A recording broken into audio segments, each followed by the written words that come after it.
Hello and welcome to a Bergkamp Wonderland, an Arsenal podcast. I'm Gimli, and tonight my guests are, first up, wheeling away in celebration that it's a new podcasting season, it's Danny the GFP. Hello, Danny.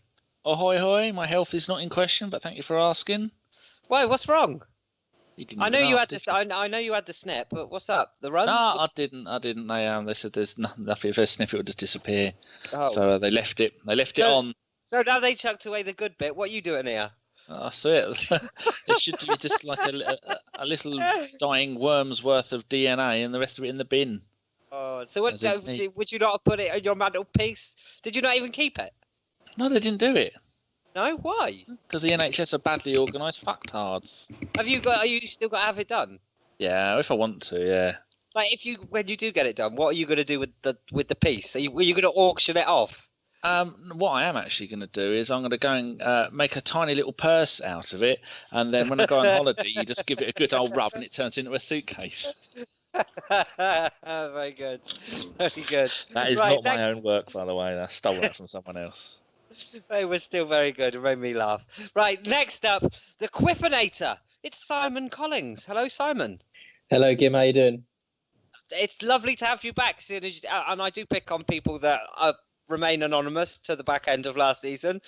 You were particularly anonymous for the end of last season, so it's lovely to have you back. Now you could spare some time. I know. I was gallivanting around. And how do Mondays work for you? We should inform everybody of it. You know, this is now going to be a Monday podcast. So Mondays are right for me. It's quite often date night. I've been Tell me what a young stud like yourself would do on a date night. Oh, it used to be whining and dining with Mrs. Quiff, but now it's sort of put the TV on and put the feet up and watch that. So, but I've been let off the leash tonight. So. Oh, let's hope she lets you off for a few more. I'd hate to see you be anonymous again. I won't be anonymous, I promise. So we'll go for anonymous to synonymous. It's the original Arsenal gent. It's Geoff Arsenal. 200 podcasts, isn't it? They tell me. It's quite fitting that you'd be the one to announce it, but yes, I stand corrected, said the man in the orthopaedic shoes. I think me and the old boy Steve, mate, we was here at the first one, wasn't we?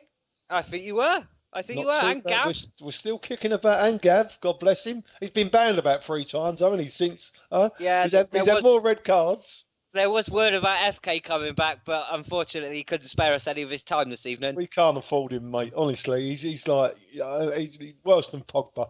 Are we going to have to accept that one's gone? I fancy we've got to swerve him, mate. You know, just have him on when you can get him, but you can't. I don't think he's going to come back all the time. I think I'm going to rename him the original Neymar. Yeah, definitely. Yeah, he's gone. I miss him though. I miss him, FK. I do. I miss him. I miss his chocolatey tones. Oh, Danny would agree, don't you, Dan? Oh, chocolatey. Bloody Japanese people, anyway. Right, Mr. Hanage, he's useless. And you know we've saved the best till last, haven't we? I was putting myself on mute like a good person, unlike Steve, who's been clattering away like he's moving house. Fuck off. I'm the host. This is my job to announce him. So... No, I mean, it's Stone Cold Steve Austin we got coming up next, isn't it? The wrestler. He's only been doing it 200 years and all. Yeah. Oh, see, the 200 announcement on the podcast. Now that Steve is the last and best. Oh, Steve, introduce yourself and say hello. Oh, he's on mute. He's on fucking mute. Oh. Yeah, well, that serves fucking Danny right for whinging over the chat about it. Yeah, I was having a nice quiet click and sort of like making a few noises myself there, and Danny was driving me fucking mad over the chat box. And yeah, it's 35 degrees out here. I've got the windows open, and I'm sitting here in my pants doing a podcast, as is ABW tradition. Yeah, that's the way it should be. And how do you feel, seeing as this is the 100th show? Do you think we've moved on? The 200th? Yeah, 200. Yeah, well, it's come a long way, hasn't it? I mean, we still haven't worked out how many C words have been uttered on the show, but it's got to be in the thousands. It's got to be, isn't it, really? I just hope we ain't still got the same pants on from 200 fucking pods ago, old Stevie boy. Sitting there scratching his bollocks. They were raffled off and sent off to an unadmiring female listener in America somewhere years ago. Oh, lovely. Right then, So I guess there's only one place to start tonight's show, and that's yesterday's game at Wembley. Arsenal won on penalties, and what a day it was. Simon, would you like to talk us through it? Yeah, it was a very, very good day, and I think it's the Community Shield's always one of those games where if you win it, you say, "Oh, it's fantastic! It's the first trophy," and if you lose it, you say, "Oh, it doesn't matter." But I think for Arsenal, because we hadn't had perhaps the best pre-season / transfer window, I think we needed to win it a lot more than Chelsea. And I think that showed, because I know Chelsea went ahead through that Victor Moses goal, but that sort of came about in the 5 minutes at the start of the second half where we were actually sleeping. And after that, we came back again. Kolasinac got that fantastic header. And I think after the game, everyone was sort of singing his praise, and he was a new fan favourite. He smashed Victor Moses to the ground. He was marauding up that left flank.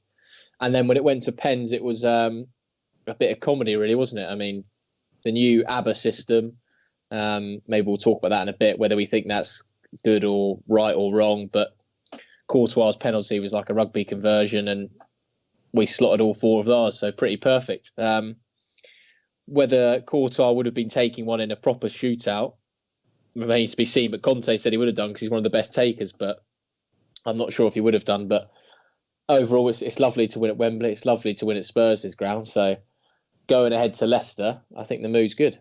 I mean, the way that I look at yesterday is that regardless of, people will say it's a friendly, what I look at it as is a massive springboard into the season. You win that game, you're instantly on a high, and only good things can happen. I would talk about the first half. It was a solid first half. Lacazette hit the post. Geoff, what do you think of that, boy? Do you think he looks good from what you've seen so far? Yeah, he's got to spend a bit of time, obviously, getting used to the lads, and the lads, obviously, vice versa. But I like him. He makes some good runs in behind. He looks quite intelligent. His touch is good, and when he gets on the ball, he's not at all nervous. He's nice and calm, and he pops it off nice. So I wasn't sure about him. But and I'm still not 100% sure. Obviously the Premier League is a different animal to the French league. But I'm quietly confident he could be a player for us. And if he, especially the way he got control of the ball and tried to whip it round. I think it was Gary Cahill, wasn't it? I like the way he did that. And he's not scared to have a shot. I think he seems to be in the right positions in the pre-season matches and that. He looks quite good. So, let's just hope, touch wood, that he can get a goal in that first game against Leicester on Friday evening. That really will set him off, Yep, and I think last season he scored something like 37 in 50. I know that's probably wrong, but I'm just off the top of my head. Steve, what do you think of Lacazette? Geoff already explained the shot that he had. It reminded me of a Thierry Henry-esque shot, the way he bent it round Cahill. But what were your first thoughts? Or if you've watched him on pre-season, have you got anything that you picked out? I like him. I think he gives the team a bit of a different dimension because he makes up play, he links up play. I think the teammates have got to get a little bit used to him. He's got to get used to them and settle in. But first impressions are he's got 2 good feet. They're quick feet. He is intelligent. He's either looking to make a chance or give and go or take a defender away. And I think as soon as he becomes accustomed, I think he's going to be a very good asset to the team. One thing is he nearly always hits the target. I mean, he hit the post yesterday. And he's been, whenever he's had a chance in pre-season, he took one, and he always gets a target, makes the keeper work. So, I think maybe his ruthless side will come to the fore, and it'd be a good asset for us. Yes, and Danny, as someone that sat there for 2 years shouting and screaming for a striker, was he the striker that you wanted?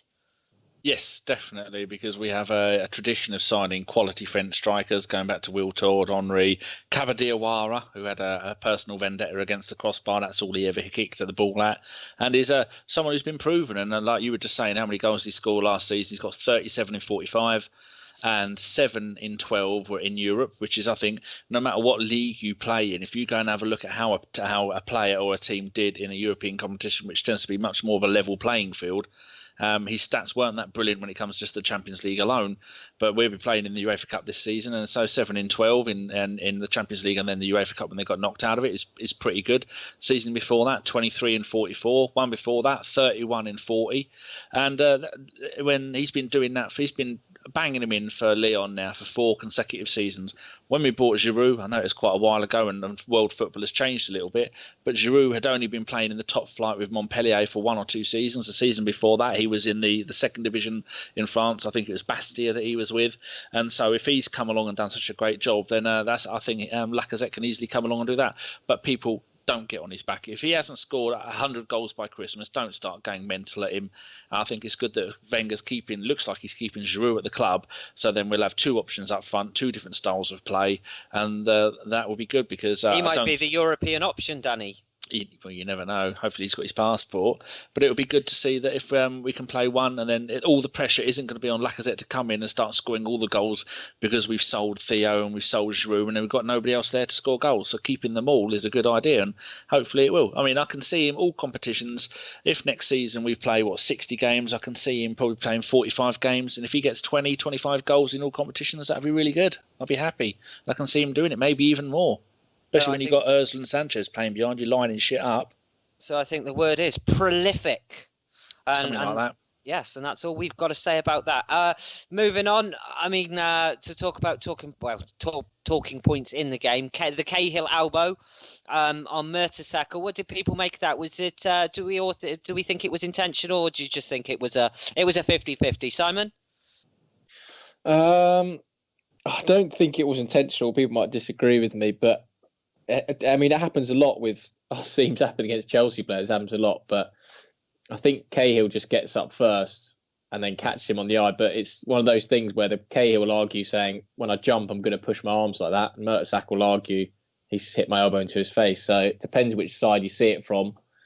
Personally, I don't think he's deliberately done it, but it is. I mean, it was a nasty cut for Mertesacker. He had stitches and obviously came off. So, Anybody here think it was deliberate?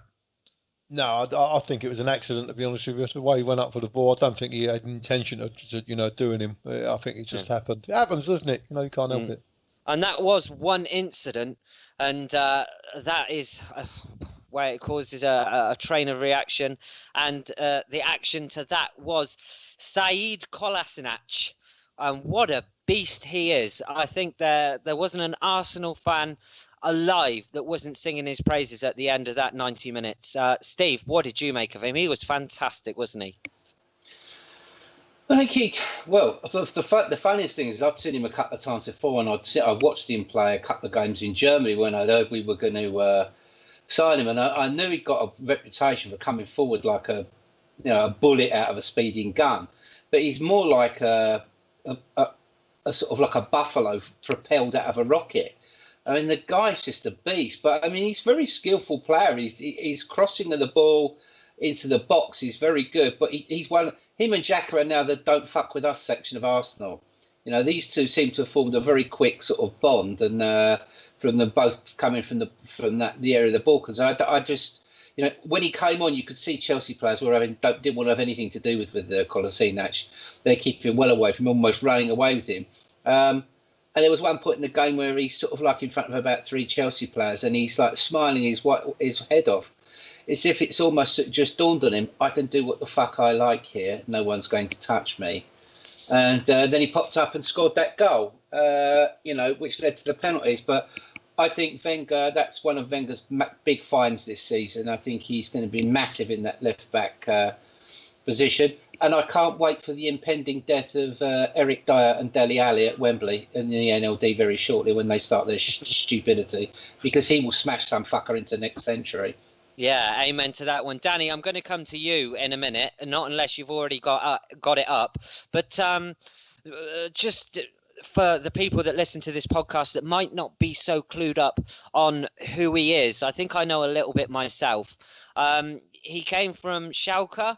And was he injured? I believe there was an injury in there somewhere, and they let his contract run down, and then he decided basically where he wanted to go. But out of the teams that were in for him, I believe there were some big names as well. Were Man City there? Were one of the names that were touted with him, Simon? Juve, Chelsea. there were a few big names that were after him. So let's remember that this guy that we've signed on a free, that everyone probably moaned out because he was our first signing of the season and he was free and he'd probably be shit. Like, this guy is no mug. And I think we've all woken up and seen on Wembley Sunday that he is no mug. Danny, I hope that that's enough chance for you to at least get some of his stats and tell us the whole background information. Was I right with injuries and running down certainly contracts? were. I did put it in the chat box, but you didn't read it. It was during the 2014-15 season for Schalke, which is, I probably said wrong, which is, I think Mesut Ozil played for them for a while.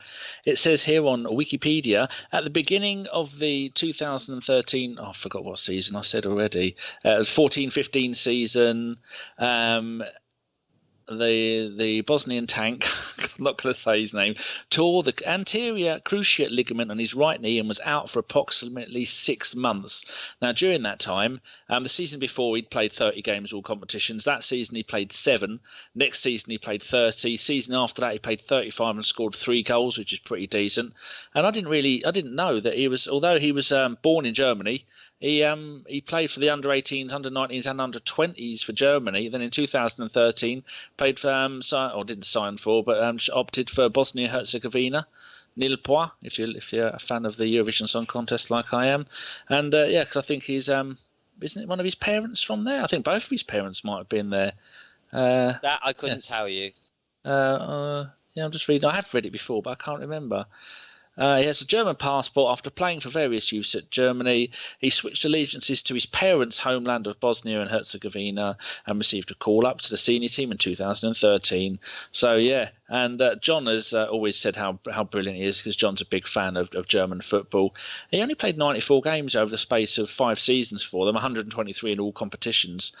But he is, like we saw yesterday, he's not someone you're going to fuck with. And I'm surprised that more teams didn't come in for him.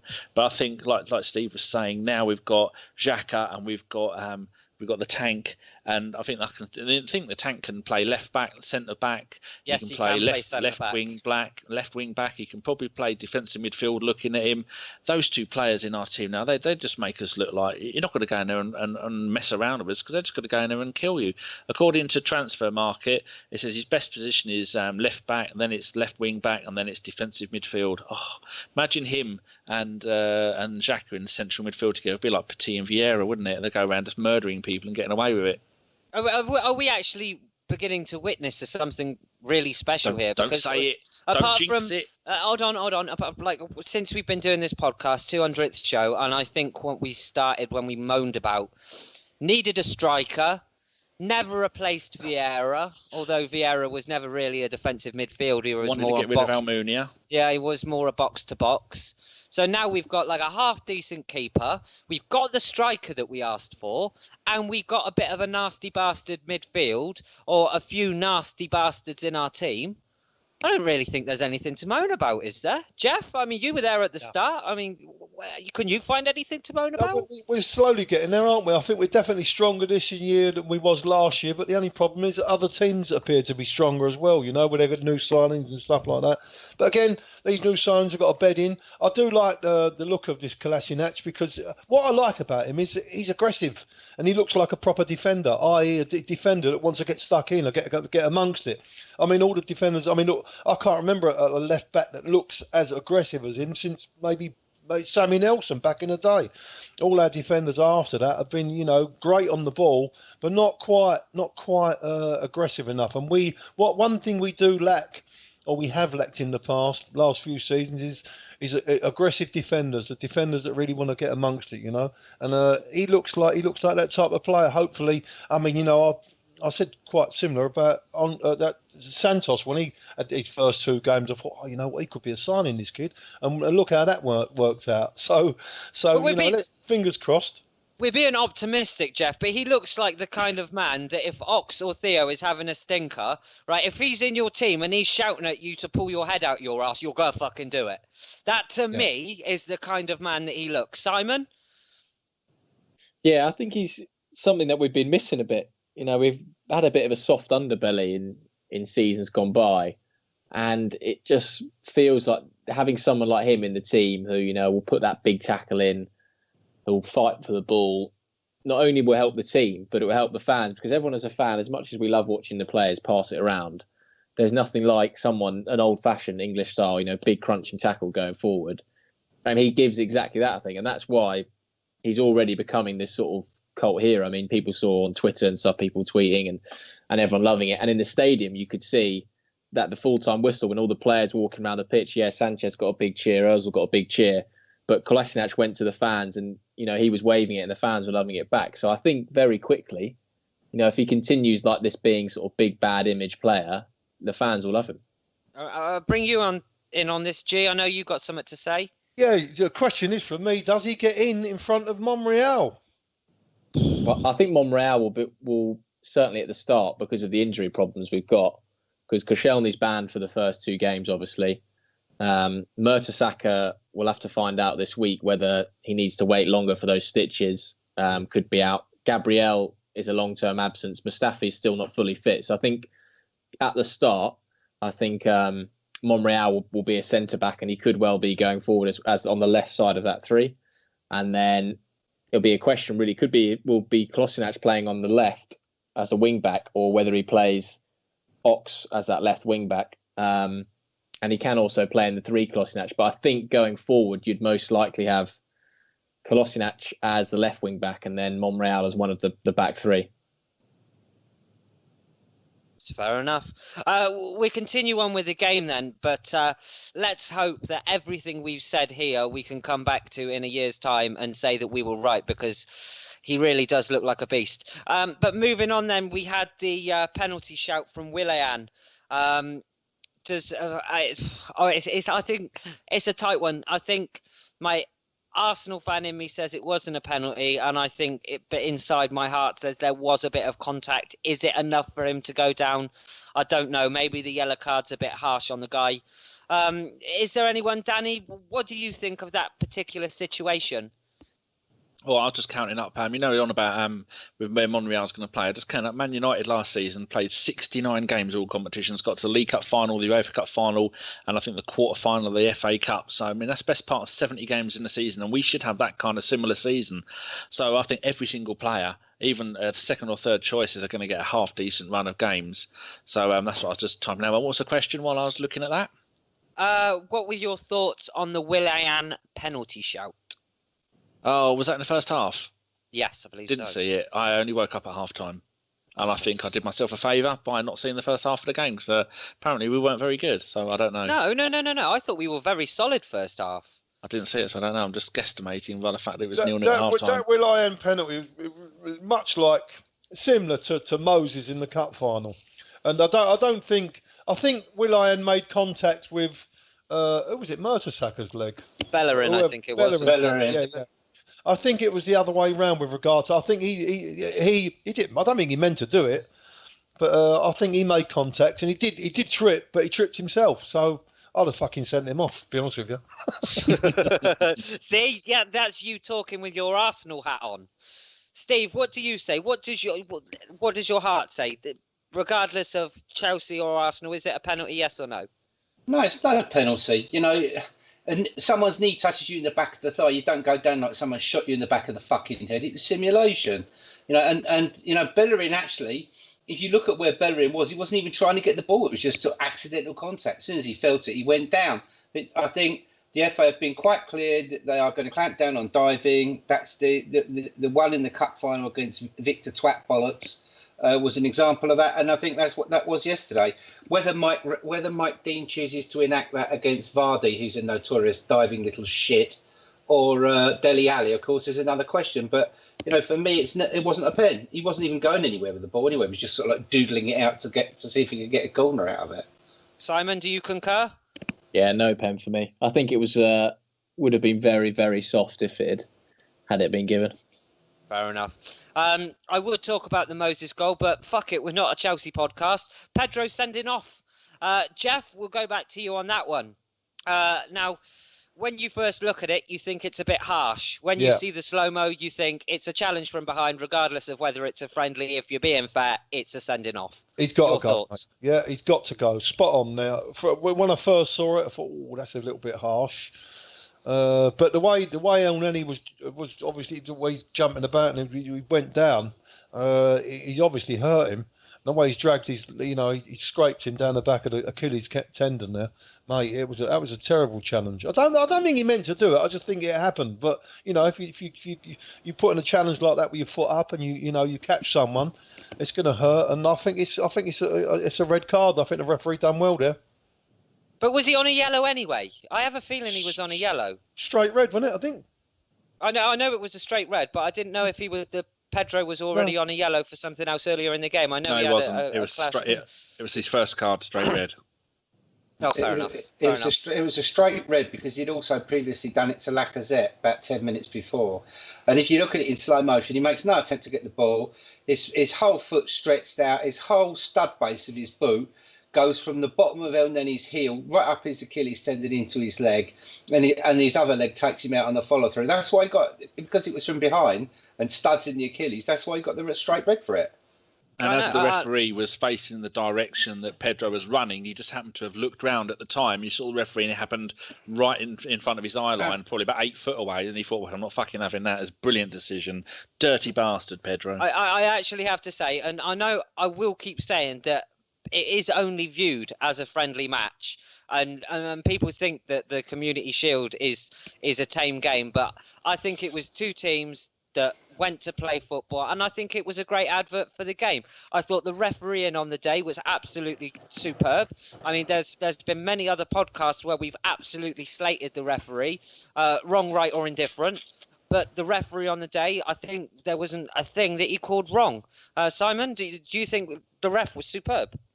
I thought he had a very good game, actually, to be honest. And with the red card, I think it's one of those things almost where it's worse because, we're talking about it being a friendly game.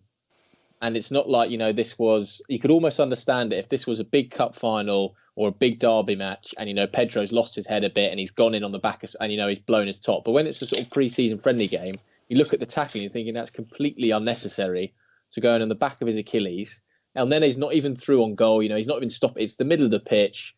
And I think that might have been part of the referee's thinking is in like, look, what are you doing here? This is supposed to be like a pre-season game. You've just gone through the back of the play. You haven't even played the ball. Get off. It was a moment of madness. And I think that's partly why he gave a red, because it's so ununderstandable in a game which is meant to be a pre-season game.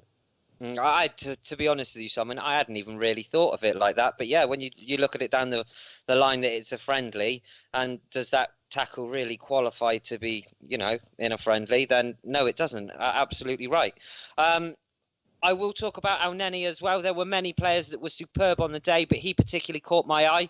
As someone that's been in the shadows at Arsenal, I think this could be a season where he really does play his bit, as Danny's already alluded to. There's going to be a lot of games this season. Geoff, you think he can play his part? I see a lot of criticism on Twitter for Elneny, but I've said it always from the start, ever since I saw him. He's just very, very tidy. He keeps the ball and he keeps the game ticking over, and that's exactly what we want. You're not going to get no real, defence splitting passes from him, I don't think. But the way he just keeps the ball moving, he gets his foot in, he's in decent positions, and that's all you can ask from the man. And he's got a great engine on him, the lad. I think hopefully he'll do well for Arsenal. I mean, one word that I would say is solid. I mean, his pass completion, his passing stats are 80s, 90s every game. Yeah. Listen, he doesn't use the ball much. He doesn't pass backwards often. Surely you've got to say that this is a man that can come into our club, and surely he renders Francis Coquelin void. Yeah, well, I don't know about that, but again, it's because he never cost a 35 or 40 million pound that people, think, he's only 5 million pound, he can't be that good. Well, he hasn't done too bad. Like I said, he's not going to. I don't think he's going to make too many assists out of his game because he's a deeper lying player. But the way he keeps the ball ticking over, he suits us. He definitely does a job for us. And I would talk about the Kolasinac equaliser.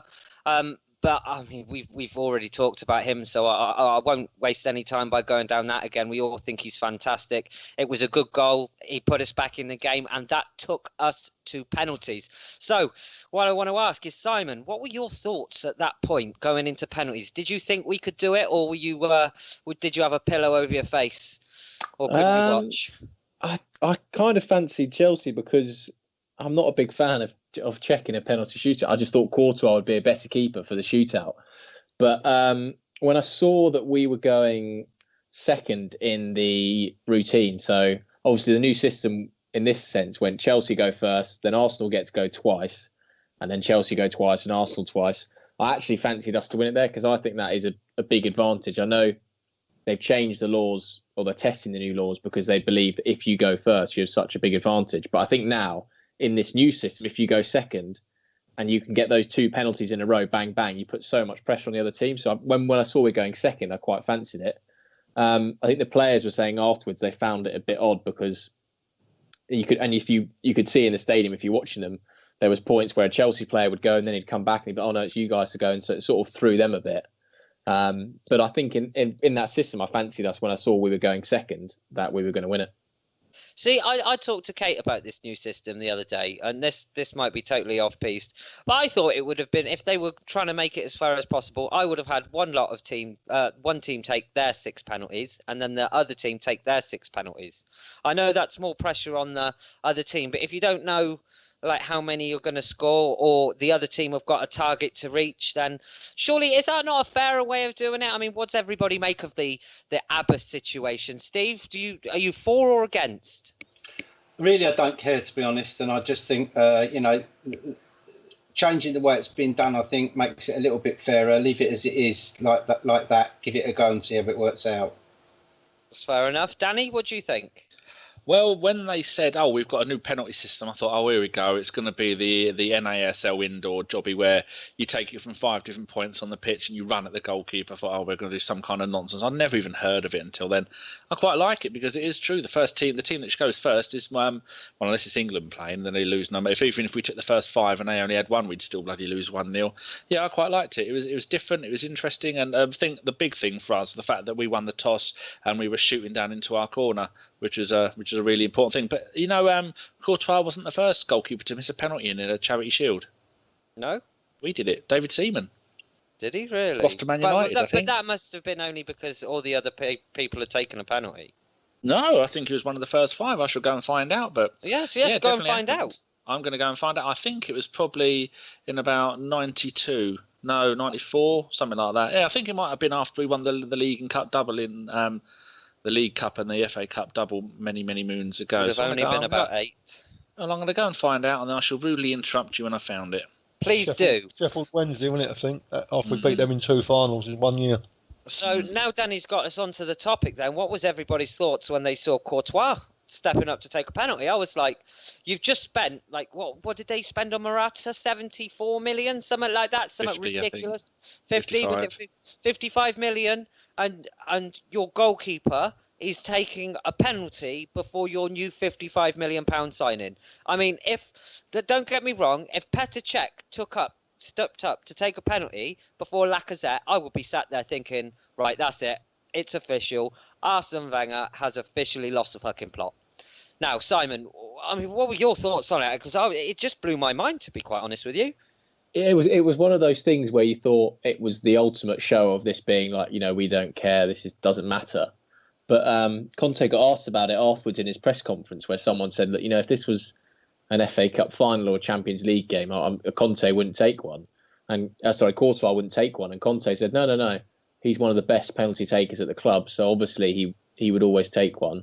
And he said, and Morata missed his penalty as well. So that proves to you that, it doesn't matter what position you play, whether you score or not. I mean, it's an odd thing because goalkeepers, anyone who's played sort of, from Sunday League to Premier League, in training, goalkeepers often take penalties. They often score a lot of them because they've normally got a fantastic kick, and they will always brag about being great penalty takers. Joe Hart is someone who loves taking penalties and is often offered for England in shootouts to take penalties, and he is quite good at them. And Courtois, obviously, Chelsea view as a good penalty taker. I mean, that effort probably wasn't the best showcase, and whether he takes one again, I'm not sure. And like you say, if Cech had taken one ahead of Lacazette, I think everyone would have been fuming. But from Conte's point of view, he was deadly serious in saying, no, Courtois is that good at penalties that he should take one.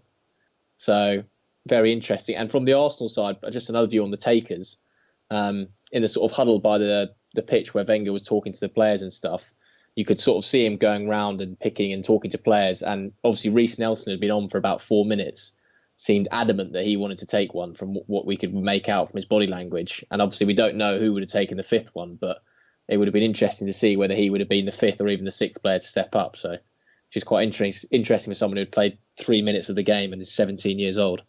Gimli. And yes, No, it was 7th of August 1993. The game ended 1-1, and then it went to penalties, and then Winterburn, Jensen, Campbell, and Mercenal scored. And then we were winning 5-4, and we were winning 4-3 at that point. Then Wright took the fifth penalty and missed it. They scored. Cantona scored theirs. Seaman took our sixth, and then Brian Robson scored theirs, and they beat us 5-4 on penalties. I remember Seaman laughing his arse off at that. really? I think everyone thought it was quite funny, but I don't know why. I mean, we're just looking at the other players that could have. Old mate Anders Limpar, he'd already come off. Kevin Campbell was on. Striker didn't take a penalty. Paul Davis, John Jensen. Did either of those take it? Oh, John Jensen. Oh, Campbell did. I'm having to look up and down the screen at the same time, so I can't see who. Martin Keown, don't think he took one. Eddie McGoldrick didn't take one. I'm going to look into getting Anders Limpar back on the show. Good luck trying to get hold of him. He bloody miracle work. He doesn't answer his Twitter anymore, does he? I will find a way.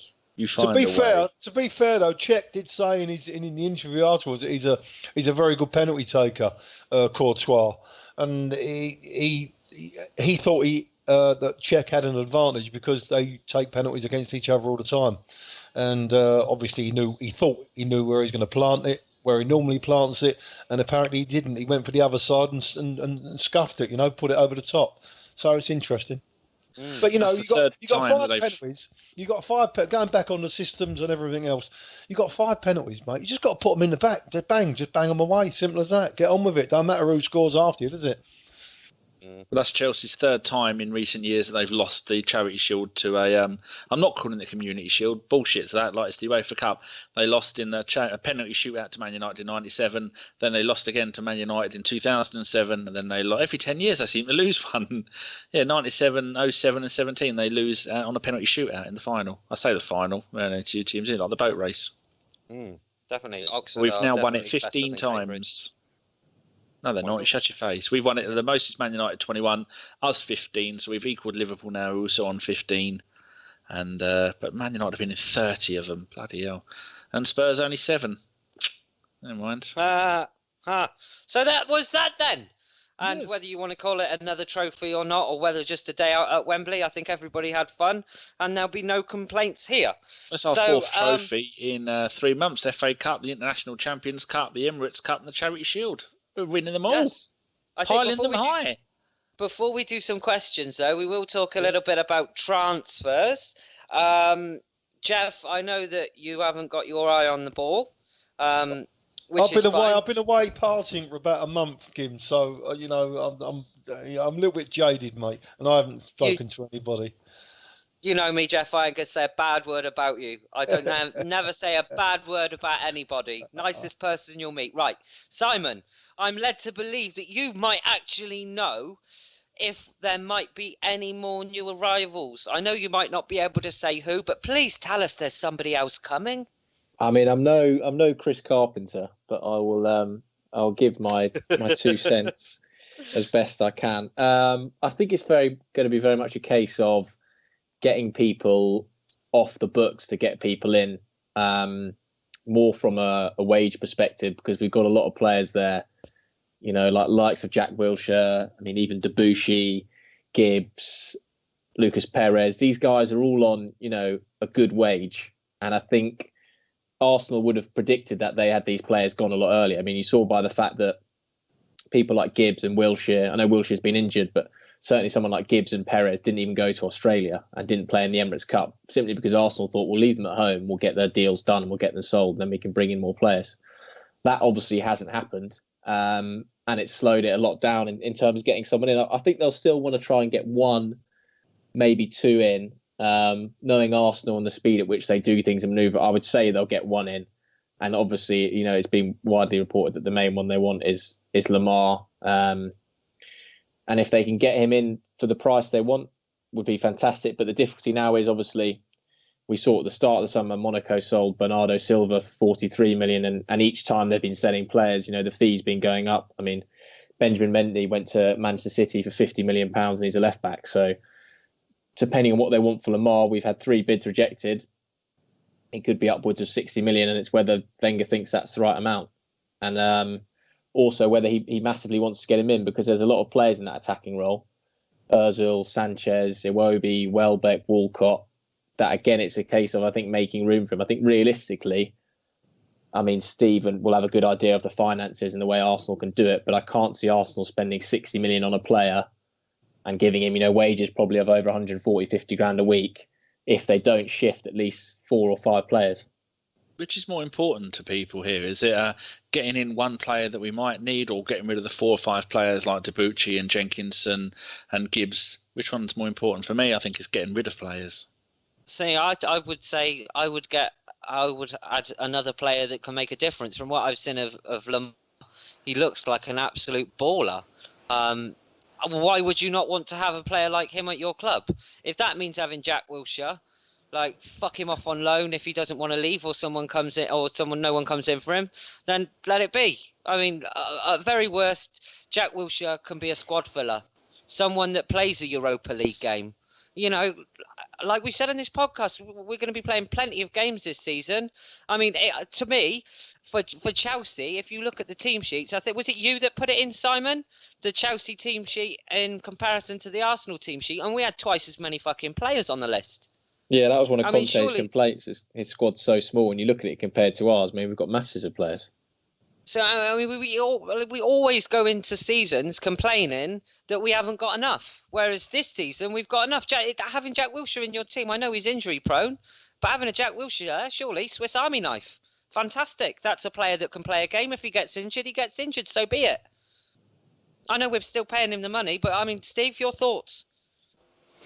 The problem is it's not a size of squad, Gimli. You've got to understand we're now under Premier League financial controls of wages bills, and the wage bills got to be of a certain ratio to the turnover of the club, and you cannot spend any more than 7% increase of your TV money on wages. So you can't just go out there and say, oh well, you can spend the 60 million. That's no problem because Arsenal can afford that, because it's not the 60 million, although it might be paid up front, is actually booked over the 5 years length of the contract. So it goes in at 12 million a year for 5 years.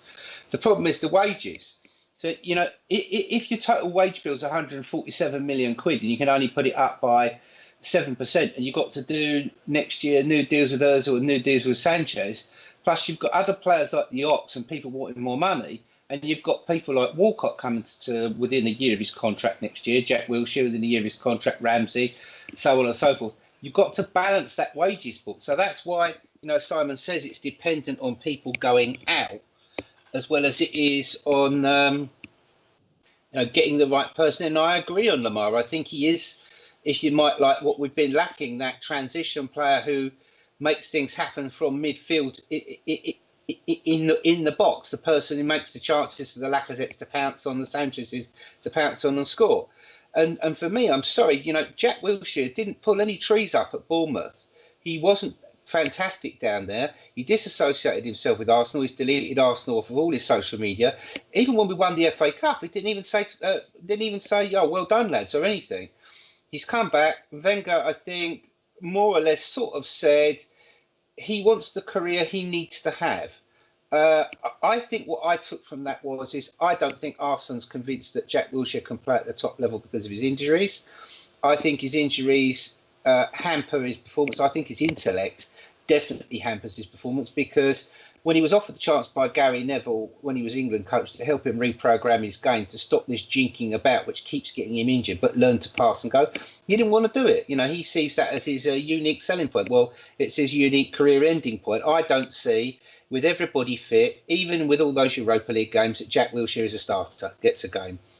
At the moment, you've got in the centre of that midfield, you've got Xhaka and you've got Elneny and Ramsey. They're the three people that go in that too. If all of a sudden you have the three in there, the third one's either Elneny or it's the Ox, and it could be or Lamar. So where's Jack Wilshere fit in there? He doesn't. Jenkinson's never going to play a game for Arsenal again, even in the Europa League, in my opinion. It's not good enough. You've got lots of these fringe youth players like Akpom, Bramall. They all need loaning out. Bielik, they all need loaning out. They all need game time. They all need to develop so that Arsenal can analyse whether they want to keep them or sell them on or whatever they want to do. And the reason why Chelsea's got a smaller squad is because they get round this FFP by using their youth squad as a loan fee revenue scheme. This is why they're lending them out to all these clubs they've got alleged partnerships with for massive loan fees. That's how they increase their turnover so they can pay higher wages. That's what we need to do. What Arsenal need to do is get a bit more ruthless.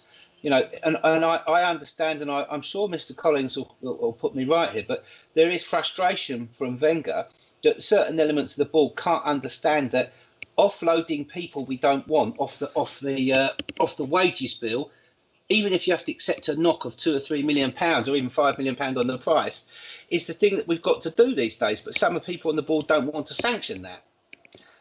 The likes of Gibbs, Jenkinson, Debussy, maybe even Jack Wilshere, possibly Perez, possibly even another player as well. Got to go out so that we can get the quality players in we need.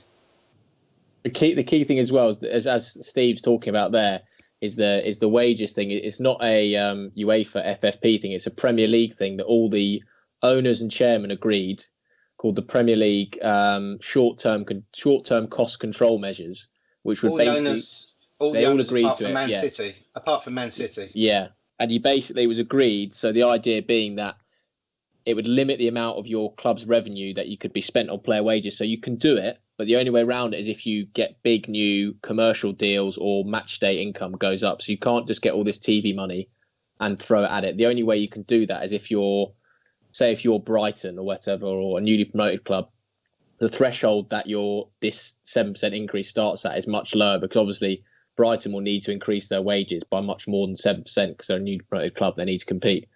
But the idea was that it would somehow control spending.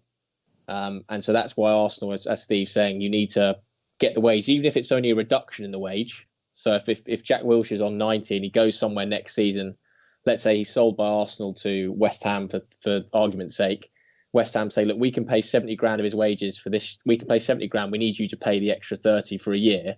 Arsenal will still be saving money. And I think that's what Steve's alluding to, where Wenger's being annoyed, where, look, even if we just take a cut on it or loan him out or get him off, we can then use that money to put towards a Lamar or a player of that ilk. That going back on that, what you're saying there, I mean, Pep, again, has spent this season another £150 million. I still don't even know whether he's finished yet. Mourinho, I read a report today that Mourinho is the first football manager ever to go to spend £1 billion on transfers. £1 billion. This is amazing. And I mean, how are they going to get around it? United, I suppose they can. They've got all kinds of commercial deals, but City, I don't know. How are they going to keep getting around all these problems? Yeah, it's the commercial deals, isn't it? And Steve will probably is best placed to say that, but I'm guessing that's where Arsenal slightly lack, isn't it?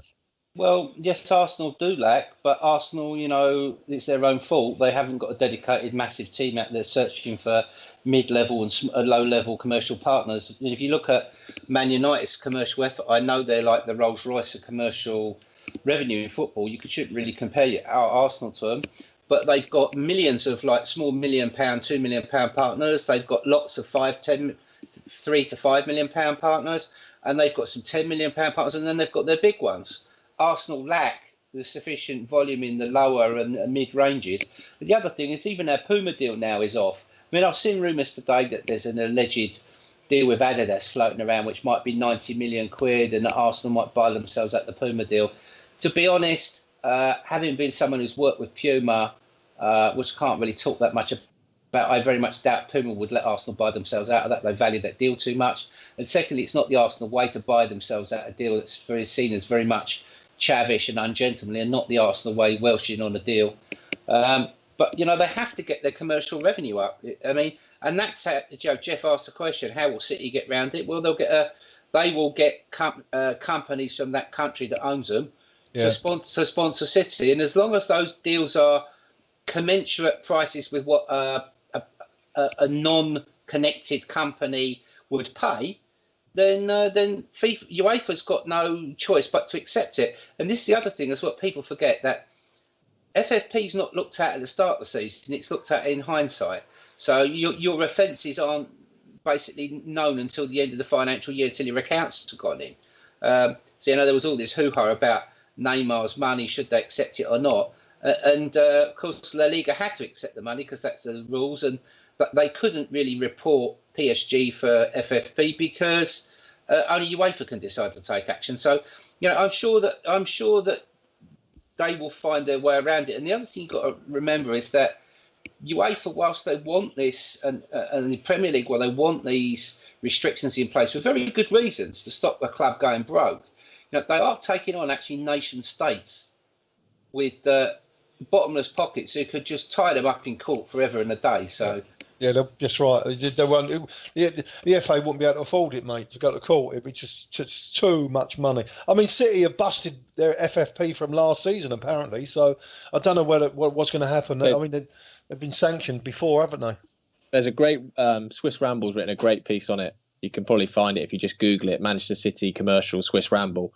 And he goes through it all in sort of that. And you can find out all sorts about their figures and spending and how they sort of work it and stuff. But even if you just look at the figures he's got, I mean, you can see with City, the match day revenues, percentage of their revenue from match day income is sort of 10, 12%, as compared to someone like Arsenal, who's obviously got huge ticket prices, which is 30%. And that is how Arsenal are somehow getting back some of the money they could make commercially, is with those huge ticket prices. But City basically have these commercial deals, which prior to the big TV money deal that came in 2016 was about 50% of the revenue, with these Etihad and other huge Middle Eastern companies putting the money in to try and back the books in a sense.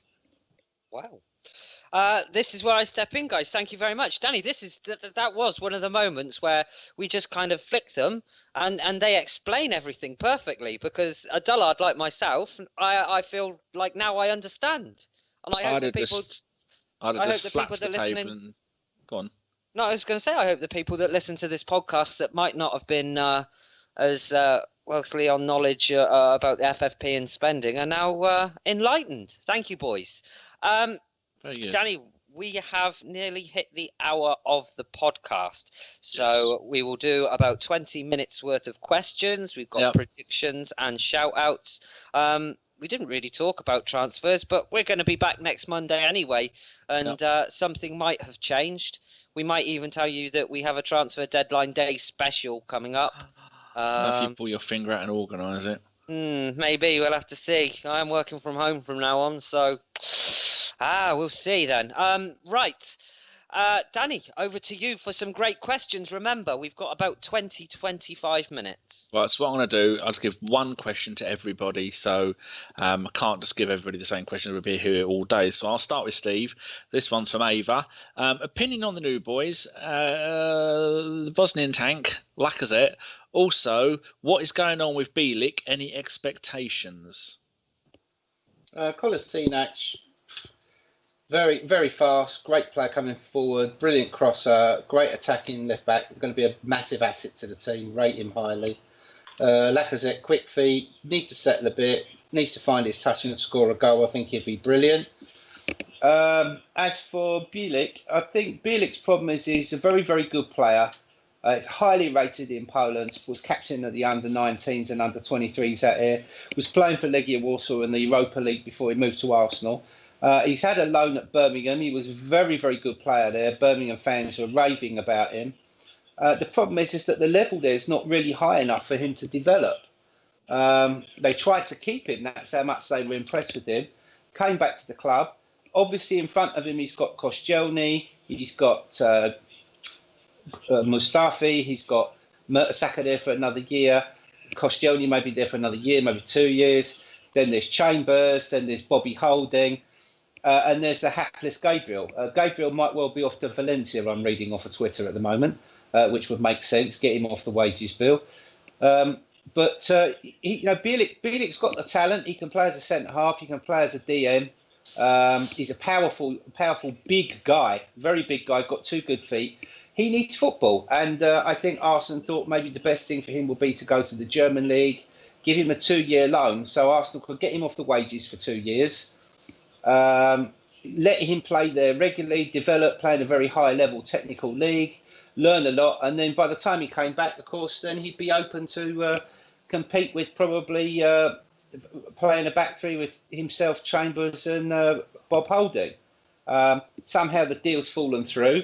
That might well be maybe that the German side didn't fancy paying as much of the wages as we wanted them to, or it might well be as a Polish bloke he didn't quite fancy going to play in Germany. Who knows? But I think he will be loaned out. I don't think Arsenal will let him go. He's quite a highly regarded player. There you go. That's a superb answer.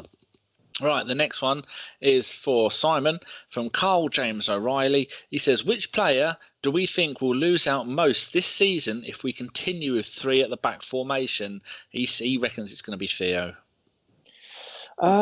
This is a difficult one because before the season started, I thought it was going to be Iwobi or Theo, simply because both of them are sort of obviously natural wide players, but both of them sort playing with a fullback behind them, so you couldn't really see them playing as a wing back. But when Iwobi played on Sunday against Chelsea, I thought he was fantastic, and then certainly he's just pulled off a bit of the front man. He actually looked really good, and I know for the youth teams he actually did play in that sort of central attacking midfielder role, so maybe he'll be right. And the same with Theo at the Emirates Cup when he played almost as a shadow striker, so he was really close to Giroud. And basically, Giroud would come short and Theo would go in the space behind. And again, he worked in that system. So I'm now sort of struggling to think who's not really going to fit in it. But I personally think it might actually be Coquelin, just because I think the way with the 3-4 and then the 2 and the 1, I think in that midfield too, whenever we play Xhaka or Elneny or Ramsey, both of those I think are so good on the ball in that too, that they offer just so much more than I think Coquelin does. I know Coquelin is a good player in what he does in that defensive mopping up, but he's much better, I think, in a midfield 3. So if he sits, then you had to say Xhaka and Ramsey in front of him. I just don't think his value to the team will be that much if it's Coquelin and Xhaka and then with 2 attacking midfielders ahead of him. So I think he might be the one that slides down the pecking order. He still might be used a bit, but I don't think playing in a 3-4-2-1, he'll be as much benefit as he was in the old formation. Very nice. Could anybody hear me making noises then? Because I've just been picking strawberry pips out of my teeth and I forgot to mute myself. No. There was a slight noise there, but Simon drowned you out. Thank God. While you've chirped up, here's one from our friend Peter N. I think it's Peter. Is it 1944 or 1947? Anyway, he says, "Do you agree with me that if Xhaka can keep his discipline, he'll be a key player for this upcoming season?" Gimli. Yes. That's to me, Daniel. Gimli, yours is next. Sorry, mate. I would have said the same last season. I rated him when he came. My only issue with him was the red cards, and granted, we saw some silly red cards for him, some unnecessary red cards last season. Unlucky. But let's not forget the football that we actually watched him play. He didn't have many bad games last season, and he finished the season pretty strong. If he can keep that form going into this season and how he played at Wembley, I think he's going to be a fantastic player for us. As we've already said, Kolasinac and him seem to be the real nasty bastards of the team. And we've all been calling out for them over the last couple of years. So let's hope that's what we've got. And all the best to him. I think if he manages his red cards, then I think we've got a hell of a player on our hands for the amount of money we paid for him. I agree completely. Right, Geoff, for you, from Billy. He says, do you think Arsenal have taken too long in their attempts to sign Lamar? No, I don't think so. I think I think Simon summed it up very, very well earlier on in the podcast. Also, it's not just about, it's not like going down to Lidl and just picking it off the shelf. Everyone's got to be suited. Maybe they want too much money for him. We don't know yet. They haven't opened up and declared, I think, how much exactly they want for him. And Arsenal are going to test the water. Well, let's just see what happens, won't we? But they sign players as quick as they possibly can. I promise you that. Okay. The next one is from Noma, and you all get a chance. She's put 2 quick questions. Everyone gets a chance. I want you to quickly think about it and one word answer. Number 1, who's going to be the breakout star of the coming season? We'll start with Steve. Sorry, it's muted. Kolasinac. Oh, Simon? I'm going to go for, as long as he doesn't go on loan, I think Reece Nelson could have a big impact. That would be good. Gimli? Again, with Simon, provided he doesn't go on loan, but it's not Reece Nelson. I think Iwobi's got a good season ahead of him if he stays fit and he doesn't do all of his silly bollocks. I think this could be the season that he actually breaks through. I mean, what was the end of last season? This is his 3rd season that he would have been part of now, and I know I've carpentered the shit out of that, but Iwobi. Geoff? Reece Nelson and Iwobi, I was going to say, but now so I've got to pick somebody else. You know what? I reckon Danny Welbeck's going to have a top season this season, believe it or not. I think you might cut down what you're taking, Jeffrey. No, I like him. Listen, I like him. I really do like him because it's great. His work is great. You know, he keeps the ball well. The only thing he can't do is score goals, which is just crying shame. But then, you know, we wouldn't have got him for the £19 million. It'd have been 40 or 50 million at the time. If he could score goals, if he could be a little bit. I mean, he snatches at chances. He's just got to relax in front of goal and when he's taking shots and stuff like that. If he could just keep cool and relax, and I'm sure they'll come to him. But I'm going to punt for Danny Welbeck because you took too many choices already. Problem with him, Geoff, is you've got a player in our team like Giroud who scores goals on a seasonally basis and still has fucknut after fucknut on his back. A player like Danny Welbeck, who, want of another word, striker, surely he's fucking forward is part and parcel of his game is to score goals. If he doesn't score goals, then, like I said, even Giroud scores goals and he still has the fans on his back. I think he's going to have a difficult season, Welbeck. Gim, as long as he comes and scores against Man United, which he seems to have a regular habit of doing, I don't think anybody's going to fucking complain. Just wheel him out, let him fuck United up, and then put him back out again. Lovely stuff. Put him back in his box. Yeah.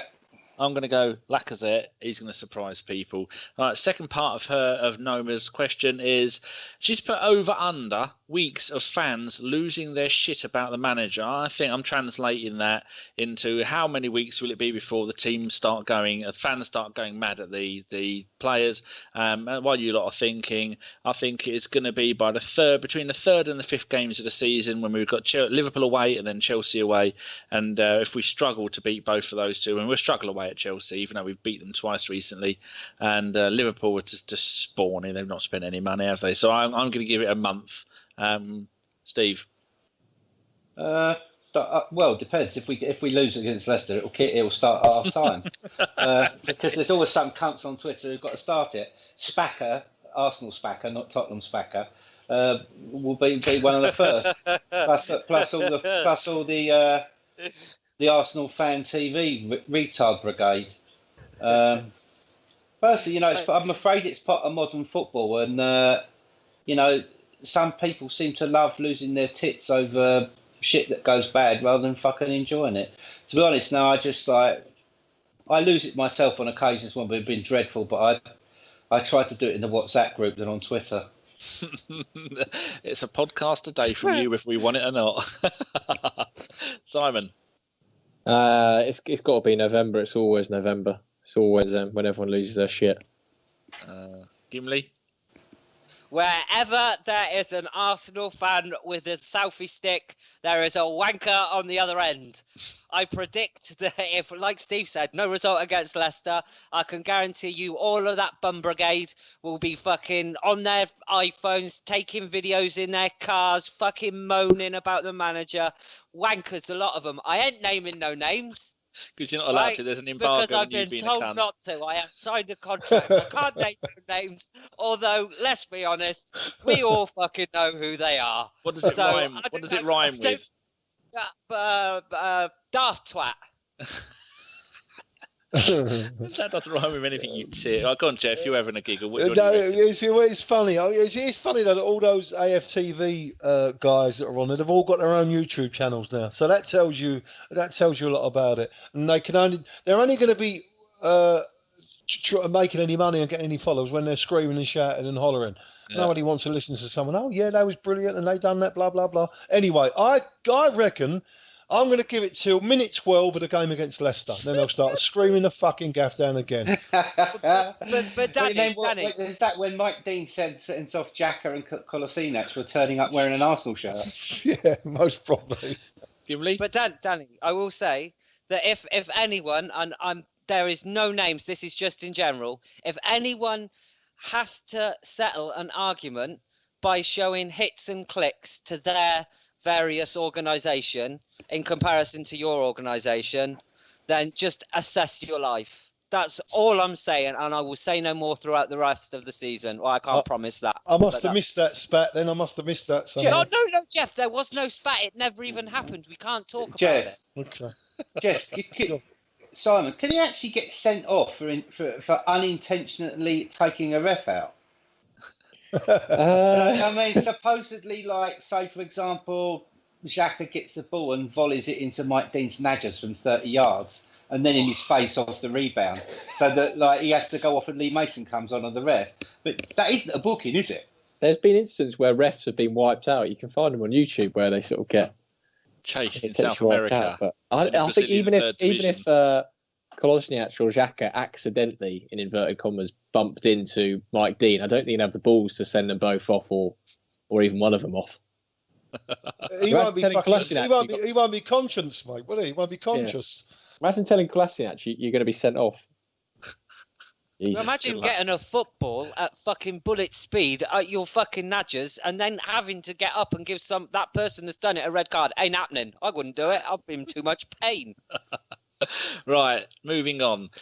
So who had the last question on their own? I think you all had one each. We're back to Steve. From Josh Robinson. How awesome is the Bosnian tank? What, spelt W-A-T, I'm disappointed in that, Josh, would be your starting 11 for Friday? I'd go Giroud up top instead of Lacazette. So I think the defence sorts themselves out. So what would be your front five? What, for Leicester? Yeah. As in strikers, wingers. No, I would start Lacazette, and I'll tell you why. Because Huth is fucking slow and ponderous, and I think Lacazette will give him a fucking harder game than Giroud will. Huth will be quite happy if Giroud plays because he can just mark him and give him a hard physical time. Whereas Lacazette's too quick for him; his feet are too quick. He'd be all over him. I probably would go look at probably Walcott one side, Iwobi the other. Based on the fact that Sanchez probably isn't ready yet, probably not fit yet, although the mentalist will probably want to play. And but I would put Kolasinac in because I'd love to see him smash that wanker Danny Simpson into fucking next month. But then that's just me being a bastard. But anybody who goes around strangling women, you deserve to get smashed up. Yeah. Right, next question is to Simon from Sunny M. Can Arsenal really go for the title this season with the current squad? I have doubts in midfield and up front. Simon? I was listening to the Telegraph podcast yesterday. That's pretty good. And it was quite good, but they did a sort of broke the league down into different categories of team. They didn't have Arsenal as one of the 5 teams that could win the title, so... well, they had that Poundland Barry Glendenning on, didn't they? But I think we have got better this season. I just worry that everyone else has got more better. That's terrible English, but yeah, I think we've improved. From a journalist, oh, disgusting! Fucking hell. Oh, more better. The other teams have improved more. So I don't think we can win the league. But personally, for me, if we can, get top 4. I think that would be a good season. I just don't think, if we look at what City and United have done, I think they're ahead of us. But I think that 3rd and 4th gap, I think, is up there to get it. I don't think we've got enough to win the league. I mean, if we've got 2 players in, if we've got Lamar and maybe someone else in, then maybe. But if the window closed right now, I don't think the team's good enough. You want to hope that your organisation doesn't listen to this podcast. They might go out and get someone better. I'll be out of a fucking job. was like, oh yeah, talking of other pods, have you heard the first one of the Guardian at AC Jimbo has left? They went on about it a little bit, didn't they? Yeah, I haven't listened to the one that AC Jimbo started actually to see what that's like. But is there one out already? I think it's coming out today, later tonight. But that's his new, or maybe on Wednesday. But yeah, it was funny. The Guard, they sort of ribbed it a bit, but it went on for the full hour, which was. Have you finished your podcast fever, you pair of perverts? I think the one key thing to this season is I don't think as we stand at the moment we can challenge the league. We've got 2 more in, who knows? But we can win the fucking Europa League, and Wenger should be going all out to win it because that's instant Champions League qualification. As for United, nah, don't think so. Tottenham are going to be pests. Chelsea will be up there, and City will be up there. And the Scousers will be lingering around like a bad smell. Well, unless Barcelona price Coutinho out of there, then they're done and dusted. But no, I think Lacazette, if he gets the right supply and we get another good midfield player in, I think we could do something. But winning the Europa League surely got to be our number one target because it's so fucking winnable. And get to the Champions League if we win it. But isn't a lot of this season going to be down to really which Alexis Sanchez turns up? The fucking whiny, fucking horrible little brat that chucks his toys out the pram. Or the Alexis Sanchez that on his day can unlock any defence and score some beautiful goals. Depending on which one of those 2 players turns up, I think has a big factor on how far we go this year. I think it depends also on Ozil as well. I think after a couple of seeing him for 2 or 3 years, I think there's way too many games in which he doesn't feature. I think there's some games he should be dropped for because he's just not going to thrive in that atmosphere. But I think it's about time he showed up and put a whole season in. But I think Sanchez has to put the season in. After all, who the fuck's going to want to buy him if he's playing a shit season? Sanchez has got the World Cup as well, doesn't he? You think he's got the World Cup to be getting ready for, so he'll be keen to put it in. No, he'd get picked for Chile if he had one arm and one leg. Exactly. And that new JC Jimbo's podcast is called The Totally Football Show, which for me doesn't scan. It should be The Total Football Show or Totally Football. So Danny, no one cares, Danny. I know. Yeah, what you've done there is you've taken valuable airtime from this podcast to promote something that 90% of the people that listen to this show have absolutely no fucks given about. Is that another written warning I'm going to get? Even the fact that we're still talking about it and we wasted minutes of the show when we are at such a, I'm going to say one word to you, fucking Asda, Danny. Asda. I do not shop at Asda. Fucking Tesco's. You should do because you don't deserve any better. If people listen to I'm sure you won't be the last. People listen to the extras, you will realise why we've changed the name of the podcast this episode and why Gimli's moaning about shopping. So make sure you listen at the end of the podcast for the extras. They're all entertainment people. He didn't really do it. Nobody complain because I don't watch Twitter anymore and I won't be engaged into battle. No, I've been warned. He's under a Mugabe lockdown. More questions, Danny. Keep the questions going. We've got 2 more minutes. This is one I'll answer myself because I've gone and researched it. From Petit Bijou, what's the best league finish a team has had whilst playing in the Europa competition? Asking for a friend. Well, I'm just doing Arsenal on this one. We played in the UEFA Cup in 97-98. And then we went on to do the double. 96-97 we finished 3rd. 82-83 we were 10th. 81-82 we were 4th. 78-79 we were 7th and won the FA Cup. 70-71 we did the double again. 69-70 was the Intercity Fairs Cup. We won it and finished 12th. And 63-64 we come 8th. Now, as for playing in the Europa League and other teams, how they got on, none of us give a fuck. Right, so next question. Who did I think it was? Simon. It's Gimli next. From Jack. He says, why is Lacazette already better than Pele? And Texan Guna says, what about Lacazette's performance on Sunday? Did you dislike, and how long do you think it will take for him to settle in? I'm not going to talk him up, although I think what we've seen so far from him in pre-season and at Wembley, I think we've plenty to be excited about. And I'm not going to be one of the people that talk him down. Yes, he comes as our record signing, but give the boy a chance. All I will say is to all of the people that I've seen doubt him on Twitter, Thierry Henry took a year. Remember that, people. Thierry Henry took a year. And that's me done. Very wise words. Right, we have one from my friend Systemo, who is an Englishman living in Russia, and he's having a hell of a time out there. And this is a question about Petr Cech's shirt number. So does anybody want to answer it, or should I just give the answer once I've read the question? Actually, I'll read the question, then I'll ask you. He says, why is Cech not wearing the number 1 shirt? And do you think we will sign a third keeper or prompt? I don't know why he's put that. Then I said, why are you asking about the number 1 shirt? And he said, why shouldn't he? When he signed, Szczesny was on loan and he has gone, and number 1 is free for him to take. So do any of you know the answer? I've got it here, but I don't think he wanted number 1. 31 is relevant to him somehow. 33. Is it gained to 33? It's his age, isn't it? No. Gimli's nearly right. Oh, Is it trophies? Clean sheets? No. Trophies? Just read it out. Number of women John Welsh has slept with. Sweet, yes.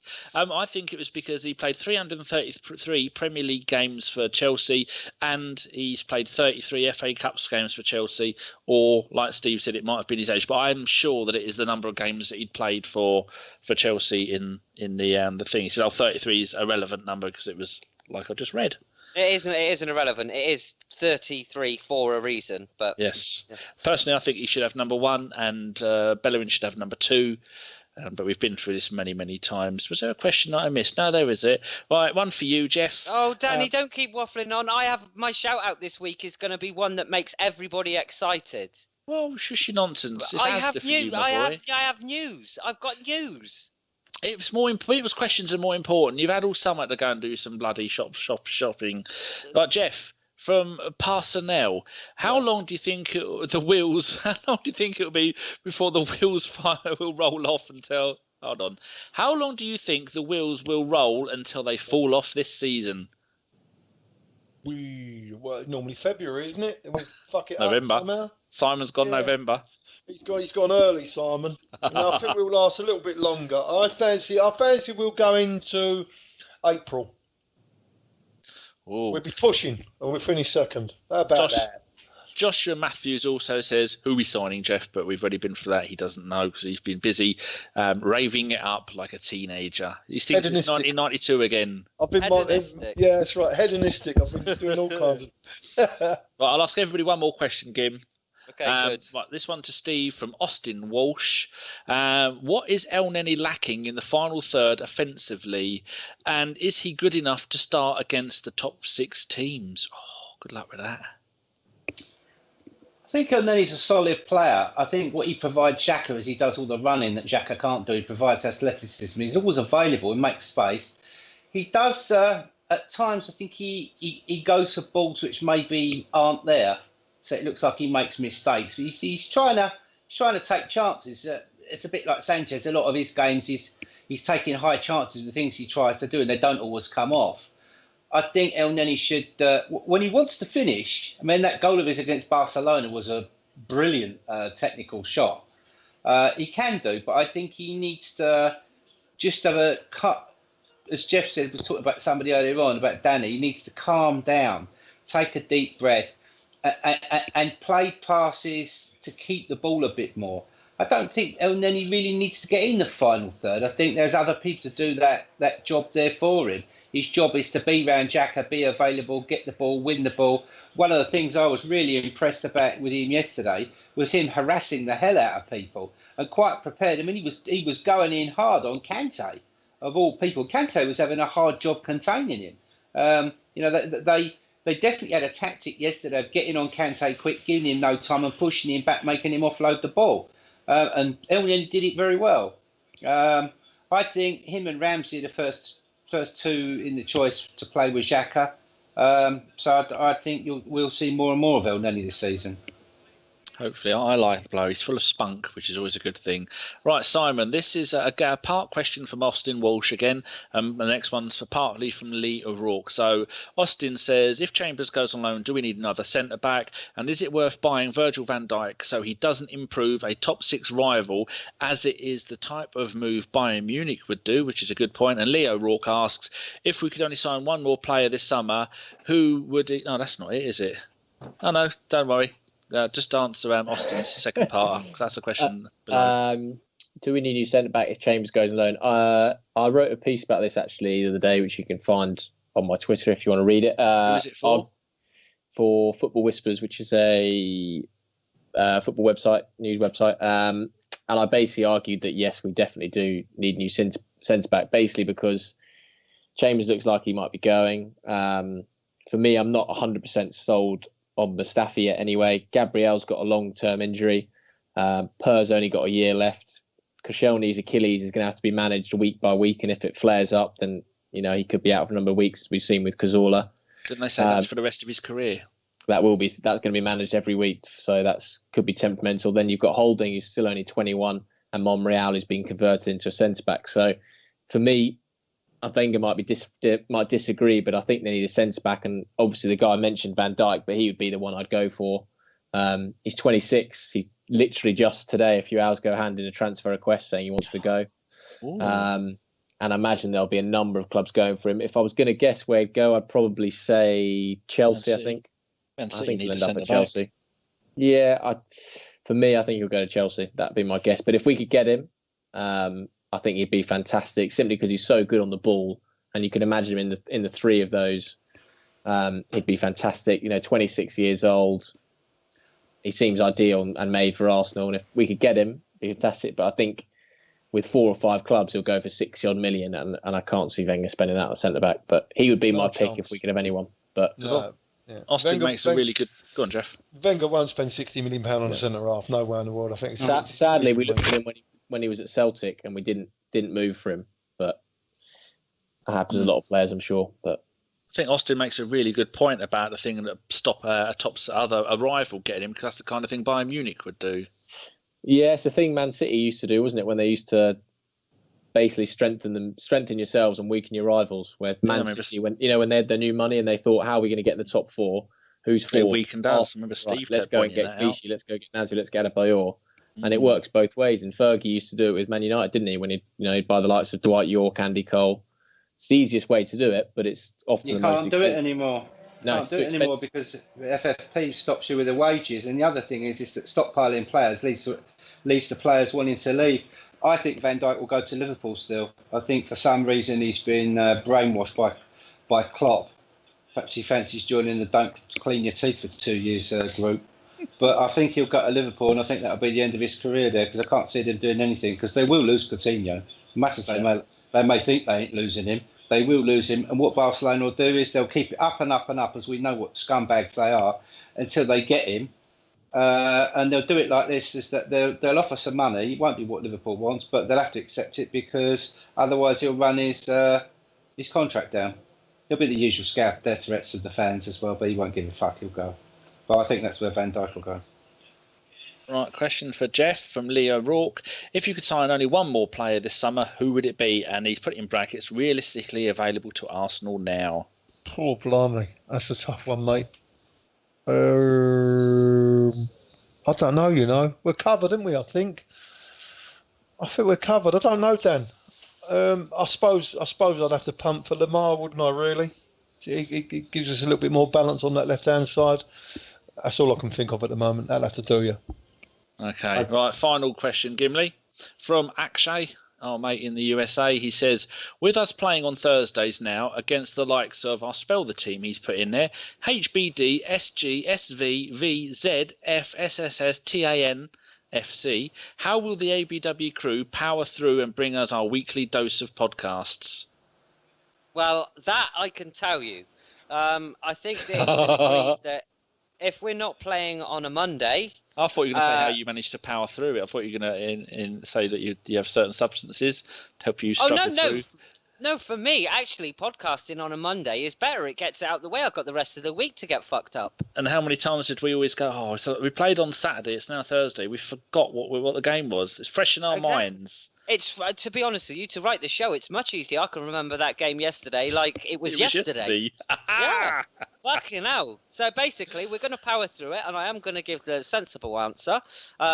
If we're playing on a Monday, the podcast is going to be a Tuesday. And if we're not playing on a Monday, the podcast is going to be a Monday. So pretty much put that in your diary. And that's the way it's going to be from now on until we either get knocked out of Europa or next season when we get Champions League back. Or next And that's season, how positive I'm being this season. Or next season when we don't even qualify for the Europa League. We do it on every day. Yeah. Right, quick thank you to David Marr, Mr. Arsenal 93, Fred Thurbin, and our own Stefan Selby, and Paul W for some questions, but Gimli's running out of time, so we have to move on. It's already 9:30 in the evening, and like I can just see that green Asda sign from here. I can actually see it out. So right, Leicester home prediction. That was a disappointed sigh. You just fucking order it was me. Just order a fucking pizza and stop moaning about it. Right. It's 10:30 in Poland, for fuck's sake. It's nearly Yeah, tomorrow. I'm trying to not have a good non-suck. These birds here are on the fucking on the athletics, and I've got to listen to Gimli's whining that he can't get Welsh dog food and chips or whatever it is he's getting. Right. Like I said, ladies and gentlemen, the conversation now will all become apparent in the Easter egg at the end of the show. Right, Leicester home. Danny, prediction. 2-1 Giroud. Sorry, Geoff. Okay, Geoff. I'm going to go 2-1 Lacazette. Steve. 2-1 Lacazette. Simon. 1-0 Xhaka. I'm going 2-0 Lacazette. And shout outs. Because I've moaned so much, I am going to go first. And I can announce to you the first person that is going to be on the podcast next week. And that is Sexual Chocolate himself. The Asian sensation is coming back to the airwaves. We have FK next week on the podcast. So my shout out goes to him. And I can't actually fucking wait to talk to him again. I want to know how much the fee is, mate, because you must have given a right few quid to get him. You don't want to know. All I'm saying is PSG. How much was what riders did he want, and does his entourage have any special requirements? Put it like this: we're already going to be down a packet of hobnobs. Jesus, there are Jeffs. I know, and we have to go and get Starbucks, but that's all right. We can sort Starbucks. You got to sort his contract out. Yeah, the Reverend Raj, mate. He's going to be one of them. No, that's sorted. We sorted Raj last season. Unlike Arsenal Football Club, we tie our people up before the end of the fucking season. I can assure you, Jeffrey, we're not the only one that had that little chat, whether you wanted to be on next season. Raj was there as well, and he agreed, so we'll be back. We got him a lifetime subscription to Ferrero Rocher on the Amazon Prime special day. All he can eat, £1 a week. We got to have a Pizza Hut gold card. They've gone bankrupt already. Send in your donations, people. We're fucked. Talking of donations, should I do my shouts? Yeah, go do it. Thank you very much to the people that have sent us some money. Pito100, Jeff Barker, and Shona, Peter, Rodri, who won the shirt last season. He won the thing with which Jeff sorted out to go, and he went to a game. James, our mate in Boston and New York and wherever he is, and congratulations, he's had a little boy. Well done to him. Feeding him octopus eyeballs as we speak. Barry, Jeffrey, and Van Helsing, and one of those lot is paying us £1 per podcast. How good is that? I know. We still need a couple of more quid, though, Danny. Apparently, don't we? We're minus £18 has come out of my pocket. Is that fucking Raj? Oh boy, down at the Peter Hut gold card. Honestly, I told you that this would be the death of this podcast. Yeah, I told you. Not like Geoff rocks up, fucking wants a couple of tuck biscuits, and he's off again. And that dog does it for the love of Arsenal Football Club. No, sad times. No, sad time. Right, Geoff, let's have your shout out. Oh fuck me! Hold on 1 second. Let's get in first on the timeline. Hold on a minute. What are you doing? Get down, dog. She's good as well. Sophie Nicolau, our friend of the podcast, the Soccer Diva at Soccer Diva. She's just brilliant, mate. You got to go and follow her. And we're going to get her back on the podcast this year. I should imagine we will, won't we? A few times, yeah. She sorts out her bloody Wi-Fi. We will. Yes, and I would actually point out to everybody, but if we're hanging ourselves by November, listen back to this podcast when there was genuine hope, right? Yes. Just genuine hope. We're happy.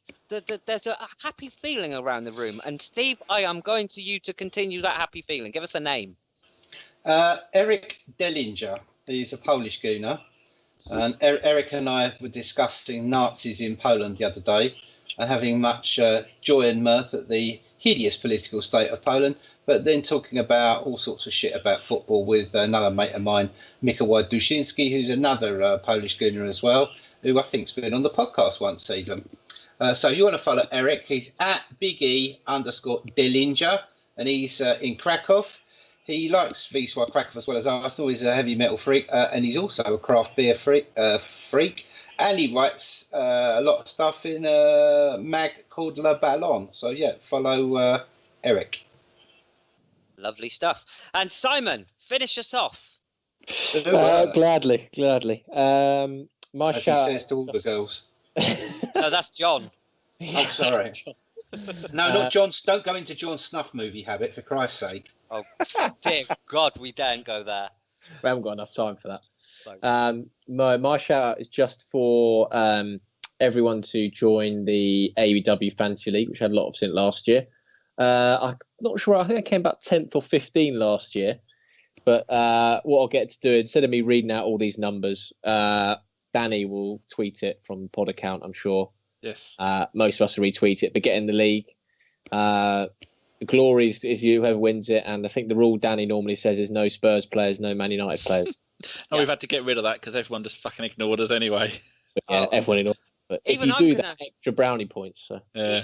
Even I'm going to have a go this year. Danny, can you give me the details in WhatsApp and I'll set my team up this evening? It will be another. Kate will hate me for ignoring her while I'm doing it because I'm a spaz. It takes me ages to do things like that. But yes. We need to. Now we've got the figures on the pets for the book giveaway. I've finalised the results. We had 2, 4, 6, 8, 10 people enter. Okay. That's quite pathetic. That is horrendously bad. I mean, that's for a signed Tony Adams book. Yeah. And that's 10 more than we thought, though.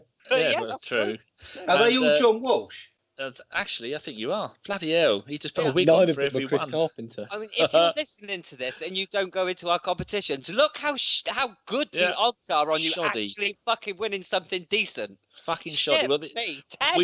We've just been through it all because we had to finalise how many pets that Geoff had.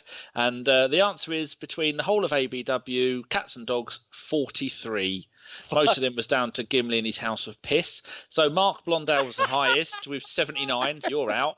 Dougie Cazorla, 67. You were out. But Darryl Lewis at Dax_17.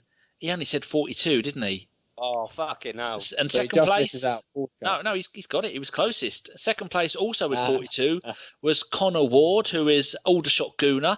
And third place with 38 is Mark at Mark Jay Boogie. He said 38, so they were very close. So Dougie was too high, and so was Mark. But Jack Simpson, John O'Elliott, Peter Kennelly, our mate in Australia, he said he'll even pay the postage to Australia.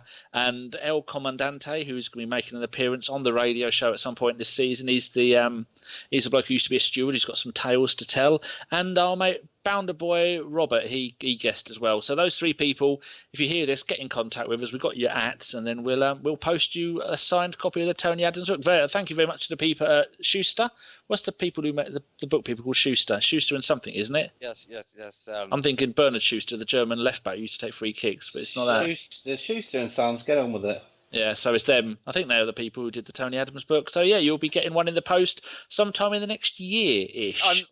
I'm naming no names, but one of you dirty rascals has just put in the chat box. And before we end this podcast, I am going to say it. I know someone. Oh no! Sweating.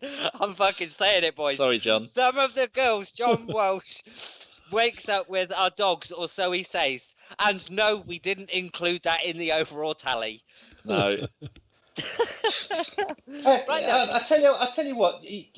Given the fact that certain parties on here are alleged journalists, their grammar and their allegations are just shocking. I mean, he's just got worse since he started writing for all these dubious bloody websites. I mean, what's next? He'll be writing for The Sun with AFC Camden if he's not careful very shortly. He's taking your mantle, Kim. I think the Daily Star are going to come in for him the way he's cracking on at the minute. Terrible business. Lies. Right. Mind you, you have to point out that John Walsh has lowered the tone of the podcast, being sponsored by Tubby Isaacs. All those crabs he keeps getting.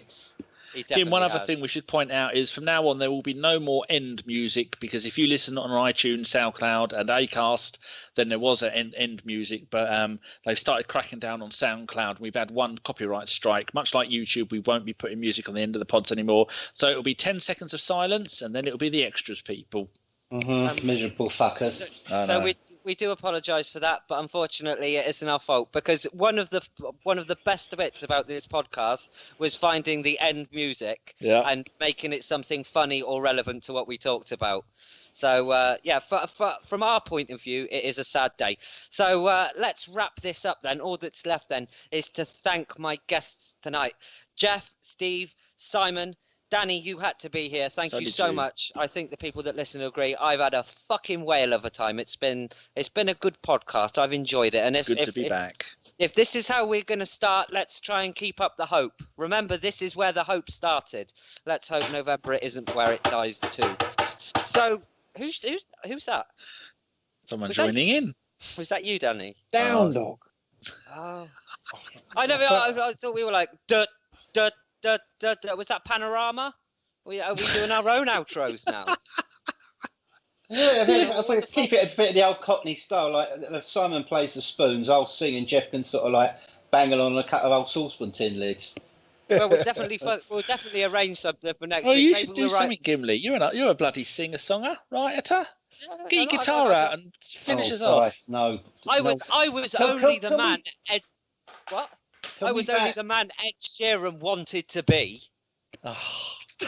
You're a ginger. That's as close as you two get. No. We're ending this right there. Right, so that was a Bergkamp Wonderland podcast. Thank you so much for listening. We won a fucking trophy.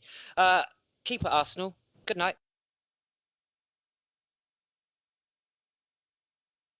The first lot of extras you're going to hear are from before we started recording the podcast. Then there's a 5-second gap, and then the next lot of extras you hear is after the podcast.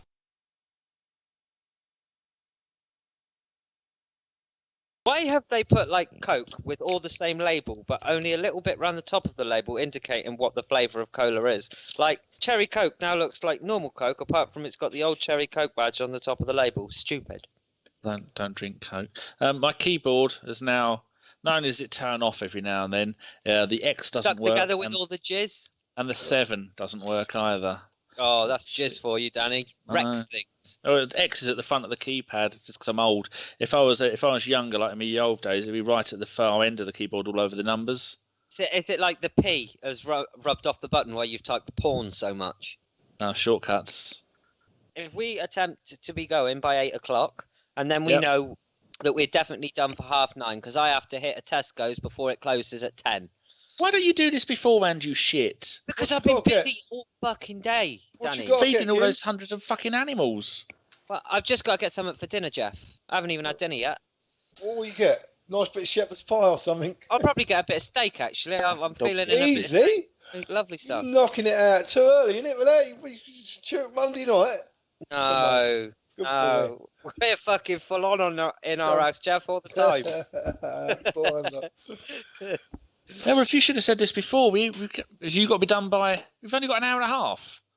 Yeah, why do we need 2 hours? Well, that's enough. I don't know. What if Steve goes on about the fucking war as usual? If it goes on a bit longer, it goes on a little bit longer. I will just have to fucking go up Asda or something. I don't know. Asda? You're not slumming it, are you? Yes, exactly. And I would be if we don't finish by 10 o'clock. I bet Simon doesn't even know what fucking Asda is, do you, Simon? Hour and a half's fine, mate. We haven't got too many games. What, is it a type of cat or something? I think it might be. A plant. I know, right, Asda price, I feel like fucking dirty. Chicken tonight? No. Tesco's is about the lowest I go. That's the only place I shop from. I had my delivery today. Yeah? We occasionally go up Asda, but it's shit. Asda's got really expensive for some reason. Are they? Well, you don't need to just shoplift all the good stuff, though. Stick it down your pants. No, only the makeup. Oh, lovely. Classy, and that's only if it hasn't got that little strip on. Oh. I heard if you hide stuff up your bum, then you can't. The alarm won't go off. Oh, that's a one-way passage. Is it? Nothing. No. Well, once it goes up, it's never coming down again. I once tried to steal a artificial plant from an... Hello, I've had to censor this bit so Gimli doesn't go to prison. Anyway, on with his story. and it just looked like a massive cot. Got away with it, mate. $16.99 that plant would have cost. It takes pride of place in my tank downstairs. I'll take a picture of it later. You'd never think you'd fed it down a pair of jogging bottoms, but by Christ, I did. So when we include this in the extras, we can tweet a little picture of it. Yeah, why not? Or for entertainment purposes, were you telling a lie? I was telling a lie. This For never really happened. Purposes. But see, the thing is, right? They've got branches all over the country. So as long as they didn't know which one it was from, all I can say is it wasn't within the last 2 years. This was a while ago. Oh, that's a statue. Because do you remember when we did the Steve Bold Collective podcast and I stole a fish, an angelfish, and I just popped it in my pocket and he came home and he was all right for 2 weeks and then he developed some kind of disease. No, I say disease. He just stayed at the bottom and only moved for food. And people for listening. Fuck me. Yeah, no, we did. No, I fucking kid you not. When Kate comes up here, we actually called it Danny. I shit you not. We called it Danny because it laid at the bottom of the tank, and the only time it moved was when you sprinkled a little bit of food in, and then it would just float like a leaf to the bottom of the tank. I think it had some kind of learning difficulty, but yet to be proved. But don't steal live animals, especially not fish. We should change the name of this show from Dare We Dream of Glory to a fish called Danny. yeah, we should. But that's probably incriminating. So I should say, just like the After Dark the other day, for entertainment purposes, these things may not have happened. They may have been over dramatised for the cause. But that's good enough for me. That sounds like that's us covered. So do we change the name of it then? We can do. People won't get it if they don't listen to the extras, but if they don't listen, fuck them. We can only give so much to people, and there's 2 minutes to wait, so let's get going. Oh, I think Sean's finished her poo. On that note, I shall there we go. A fish having a called poo.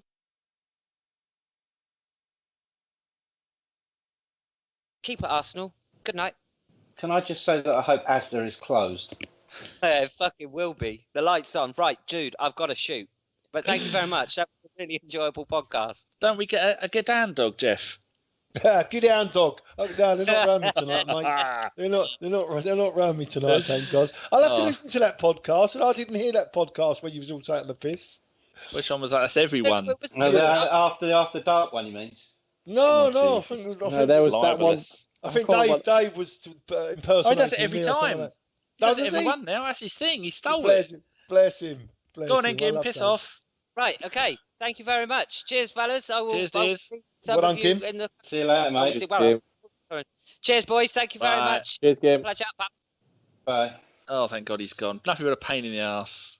Well, enjoy it. That was very good, boys. Well done. It was 1 hour 40. That should be. Start the season off the way we continue. We hope to continue with shorter pods. Superb. Yeah, some really, really good questions as usual. Yeah, I think we all done well. It was nice, enjoyable, very enjoyable. Are you going to get your spoons out and give us an outro then, Geoff? A rendition, yeah. That's right. That's what we've got to do. We've got to make our own fucking music, haven't we? You can't go with fucking Chaz and Dave, though. It's far too Middlesex. Nah. I'll tell you what. Why can't we have the music? What's going on? I didn't hear that. Because of digital copyright and intellectual property rights. Basically, they've got things on Facebook and YouTube. When you put music on an ad, when you upload it, they can actually tell who owns the music, and they write back to you and say you don't have permission to use this, so you can't. We're not putting the ad on, or you're not. They knock off the upload. It's never been on YouTube since. It's not been on. At the beginning, we had them on YouTube, then we got a warning. Now SoundCloud have started doing it. It's the Americans that have done it. It's the musicians. So 3 strikes and you get your account cancelled. That's it on SoundCloud. We've had 1 now, but the thing is, we've got 244 other podcasts on SoundCloud, all with music at the end. That's what we meant to do. Will they dash them off, or? Well, I don't know. Maybe not. We're only paying £8 a month at the moment. We'll just start another one, and then this time not upload all the old ones. Just have the new ones on there.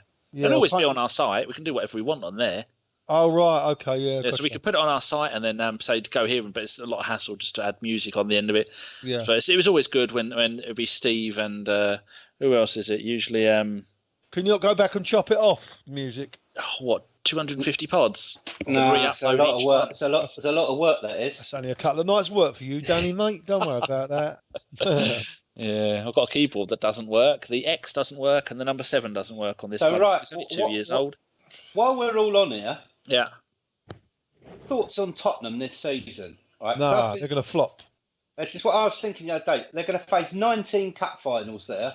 Imagine the likes of Brighton and all them small teams that are never ever going to play at Wembley. Yeah. They're going to want to go there, and even if they're a player and they only score one goal in their whole career and they do it there, they're going to dine out on that for their life. And I scored against Tottenham at Wembley, so I reckon that plus the Champions League is going to do them in. But did you see that cheeky bastards tried to make the pitch smaller, Geoff? Yeah, I saw that. That's what'll fuck them. The width of the pitch.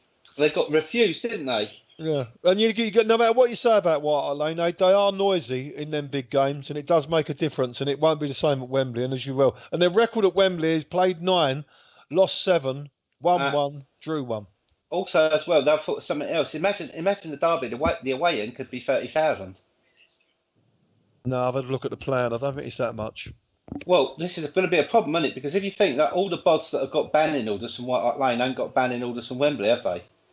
So they might cut there. Wembley way up there is going to be horrific.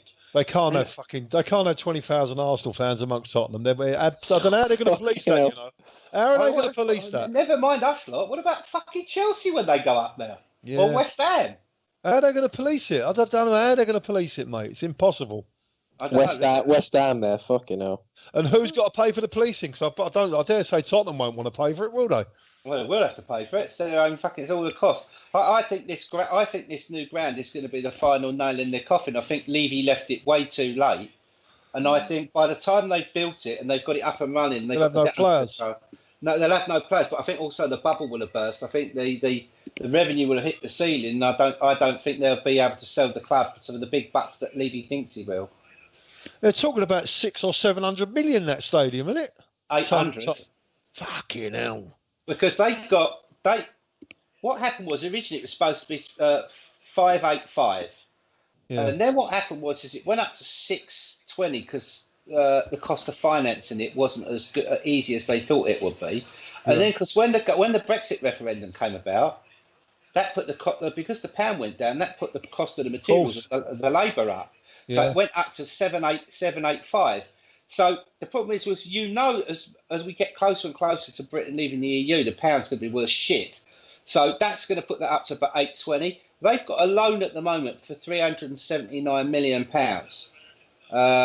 which is like the loan that we had when we first got the Emirates, which is conditional on keeping your wages down, spending down. So, the problem is that now, with all this money floating around, if United come in and say, we want Harry Kane, we give you £100 million for him, got to sell him, look, their problem is if someone offers him 275 a week, they can't pay it because the banks won't let them pay it.